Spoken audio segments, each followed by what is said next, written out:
যারা এই কর্তৃত্ববাদী ফ্যাসিবাদী শাসনের দিকে দেশকে নিয়ে গিয়েছিল তার পরিণতি থেকে আপনাদেরকে শিক্ষা নিতে হবে। জাতির সামনে এখন জ্বালানি সংকট, এখন হামের সংকট, দ্রব্যমূল্য, রেমিটেন্স কিভাবে কমছে। ক্ষমতা এসে 1.5 মাস পরেননি 42,000 কোটি টাকার মতো ব্যাংক থেকে আপনারা লোন করেছেন। সব জায়গায় আপনারা হাত দিচ্ছেন, অমুককে সরাও, অমুককে পাল্টা, অমুককে রিজাইন করো। আপনার অবস্থা দেখে মনে হয় সেই কর্তৃত্ববাদী ফ্যাসিবাদের দিকে আপনি ধাবিত হয়েছেন। সেখান থেকে ফিরে আসুন, এই সংকটের সমাধান করুন। আজকে 11 দলীয় ঐক্যের এই জাতীয় সেমিনার আয়োজনের এটাই উদ্দেশ্য যে এই সেমিনারের যত বিদগ্ধ আলোচক যে মেসেজ দিলেন, আপনি কেবল বলেছেন হ্যাঁ গণভোট যেহেতু হয়েছে তাই বৈধ, তো এখন বলুন সংস্কার পরিষদ যেহেতু প্রেসিডেন্সিয়াল অর্ডার হয়েছে এটাও বৈধ, পরিষদের বৈঠক ডাকুন এবং জুলাই সনদকে বাস্তবায়ন করুন। এবং জাতিকে এই দুর্যোগে টেনে এনেছে বিএনপি, ফলে বিএনপিকে এর দায়ভার এবং এর পরিণতি ভোগ করতে হবে এবং এর পরিণতি খুব সহজ হবে না। ফলে এখানে আমি আর কথা বাড়াবো না। যারা আজকে এই সেমিনার আয়োজনে এসেছেন, বক্তব্য দিয়েছেন, আপনাদের গুরুত্বপূর্ণ পরামর্শ আমরা নিব এবং আমরা সামনের জন্য প্রস্তুতি নিচ্ছি। এবং সরকারকে এখনো বলবো যে সময় আছে, দ্রুত সংবিধান সংস্কার পরিষদ গঠনের মাধ্যমে এই সংকট সুরাহা করে জাতীয় ঐক্যকে টিকিয়ে রাখুন, না হলে এর পরিণতি আপনাদেরকে ভোগ করতে হবে। আসসালামু আলাইকুম রহমতুল্লাহ। জাতীয় সেমিনারে বক্তব্য দিয়েছেন বিরোধী দলীয় চিফ হুইপ নাহিদ ইসলাম এবং বাংলাদেশ জামাতে ইসলামের সেক্রেটারি জেনারেল অধ্যাপক মিয়া গোলাম পরোয়ার সাহেব।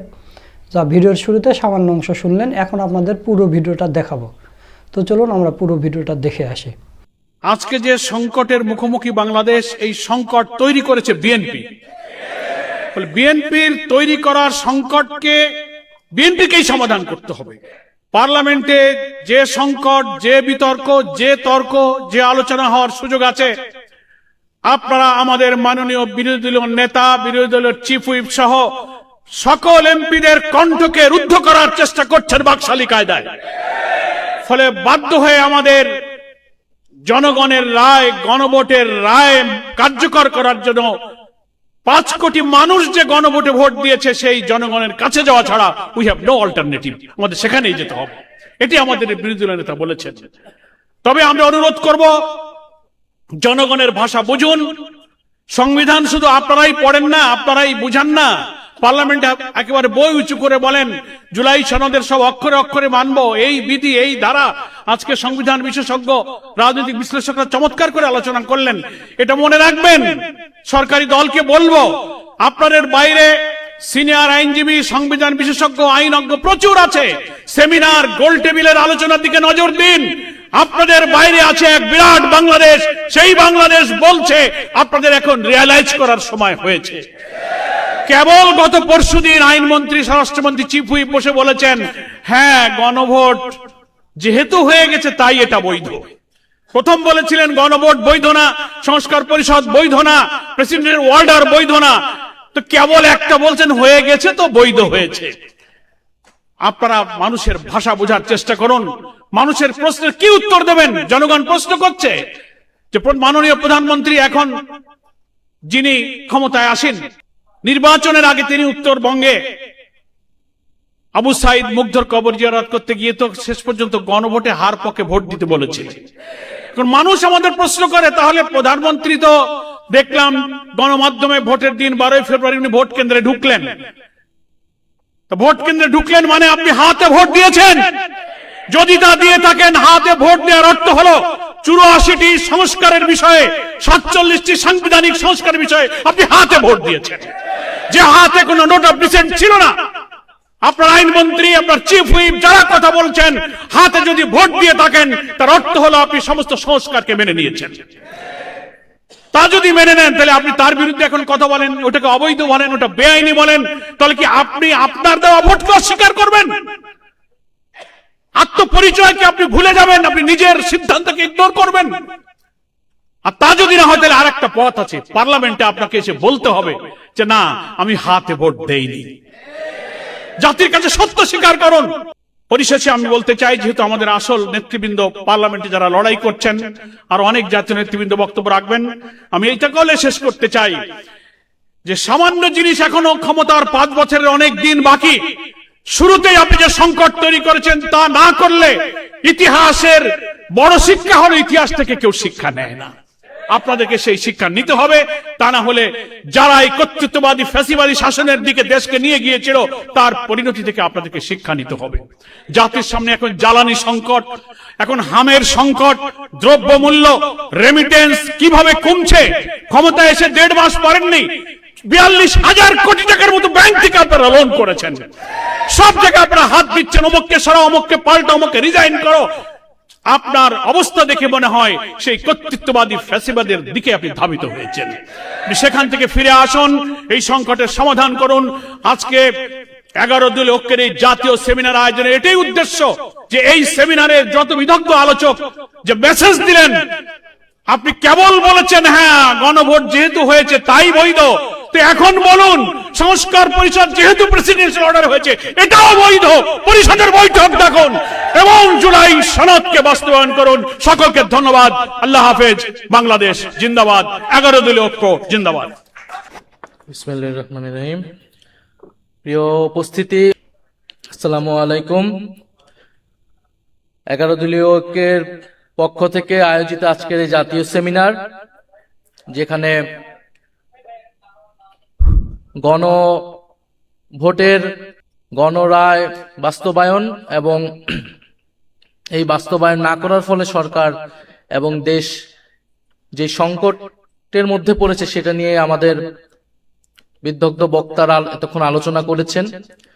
আমাদের এই সেমিনারে আজকে উপস্থিত আছেন প্রধান অতিথি হিসেবে জাতীয় সংসদের বিরোধী দলীয় নেতা এবং জামাত ইসলামীর সম্মানিত আমির ডক্টর শফিকুর রহমান। আজকের এই সেমিনারের সভাপতিত্ব করছেন বাংলাদেশ খেলাফত মজলিসের সংগ্রামী আমির আল্লামা মামুনুল হক, এবং আরো উপস্থিত রয়েছেন 11 দলের জাতীয় নেতৃবৃন্দ এবং নাগরিক সমাজের বিভিন্ন গুরুত্বপূর্ণ ব্যক্তিবর্গ।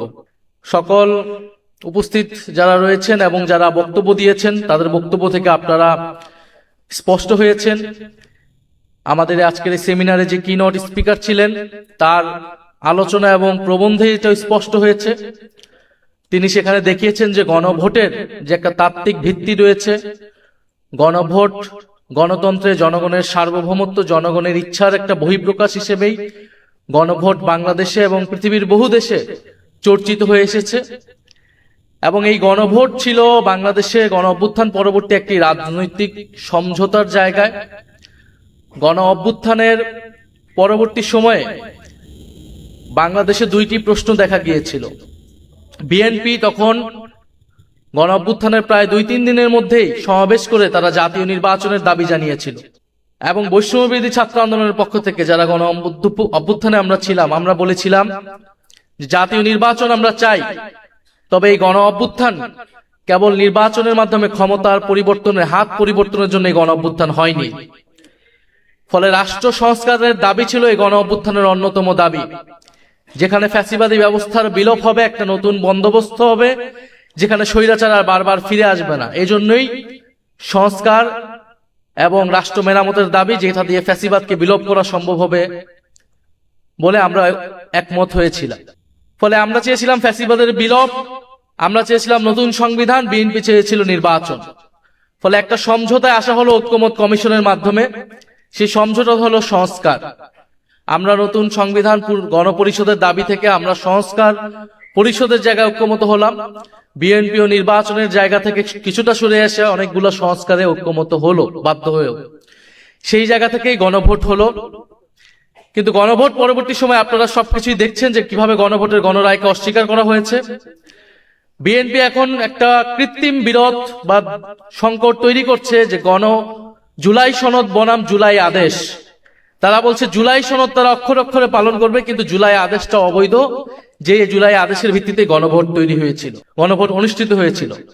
ফলে তারা একটা বিরোধিতা তৈরি করছে, কারণ তারা জুলাই সনদকে তারা তাদের নিজেদের দলীয় ইশতেহারে পরিণত করেছে এবং এই সংকট তৈরি করেছিল বলেই তখন গণভোটের প্রস্তাব এসেছিল। এবং গণভোটের মাধ্যমে এটাও বলা হয়েছিল যে সংবিধান সংস্কার পরিষদ করা হবে, কারণ এই যে মৌলিক সংস্কারগুলা এগুলা সংবিধান সংশোধনের মাধ্যমে সম্ভব নয়।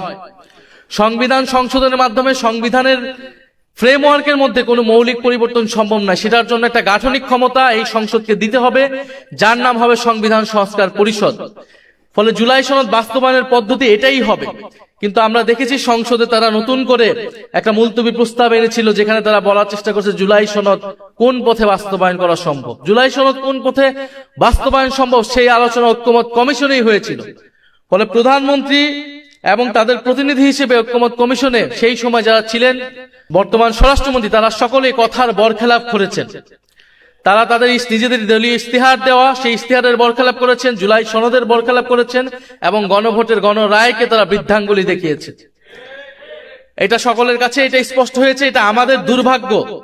আজকের এই সেমিনারটা আমাদের এই বিষয়ে করার দরকার ছিল না, করা উচিত ছিল না। আমাদের সেমিনার এখন করা উচিত ছিল আন্তর্জাতিক যুদ্ধ পরিস্থিতি কিভাবে আমরা সামাল দিব, দেশের জাতীয় স্বার্থ আমরা কিভাবে ঐক্যবদ্ধভাবে সুরক্ষা করব, দেশের তেল সংকট, দেশের হাম দুর্যোগ আমরা কিভাবে সরকার বিরোধী দল একসাথে আমরা সহযোগিতাপূর্ণভাবে মোকাবেলা করব।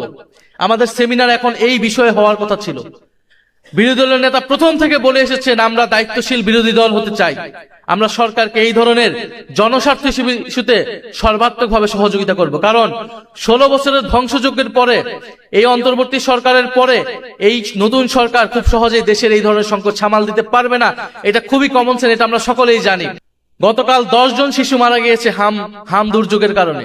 সারা দেশে হাহাকার, আইসিইউ পাচ্ছে না সাধারণ মানুষ, এবং তেল সংকটের কথা আপনারা সকলেই জানেন।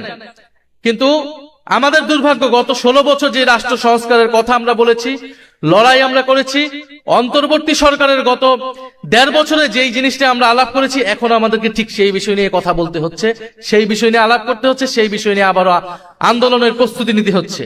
এবং জাতিকে এই দুর্যোগে টেনে এনেছে বিএনপি, ফলে বিএনপিকে এর দায়ভার এবং এর পরিণতি ভোগ করতে হবে, এবং এর পরিণতি খুব সহজ হবে না। ফলে এখানে আমি আর কথা বাড়াবো না। যারা আজকে এই সেমিনার আয়োজনে এসেছেন, বক্তব্য দিয়েছেন, আপনাদের গুরুত্বপূর্ণ পরামর্শ আমরা নিব এবং আমরা সামনের জন্য প্রস্তুতি নিচ্ছি। এবং সরকারকে এখনো বলবো যে সময় আছে, দ্রুত সংবিধান সংস্কার পরিষদ গঠনের মাধ্যমে এই সংকট সুরাহা করে জাতীয় ঐক্যকে টিকিয়ে রাখুন, না হলে এর পরিণতি আপনাদেরকে ভোগ করতে হবে। ধন্যবাদ। আসসালামু আলাইকুম। সুপ্রিয় দর্শক, আপনারা ভিডিওটা দেখলেন, তো আজকের ভিডিওটা আপনাদের কাছে কেমন লেগেছে? যদি ভালো লাগে ভিডিওটা শেয়ার করবেন। সকলকে ধন্যবাদ। আসসালামু আলাইকুম ওয়া রাহমাতুল্লাহ।